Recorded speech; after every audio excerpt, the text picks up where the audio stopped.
অনেক শখ করেই ফ্লিপকার্ট থেকে এই শাড়িটা নিয়েছিলাম, যেটা আমার প্রথম দেখাতেই ভীষণ পছন্দ হয়েছিল।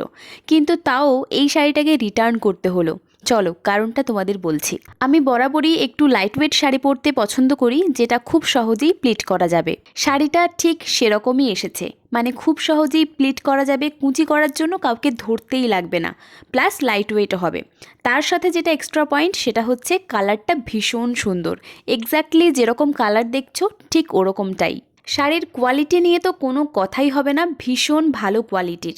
কিন্তু ভালো করে খেয়াল করলেই বুঝতে পারবে শাড়িটাতে তো পুরো সিকোয়েন্স বসানো রয়েছে, মাঝে মাঝেই দেখবে অনেকটা জায়গা করে খালি রয়েছে।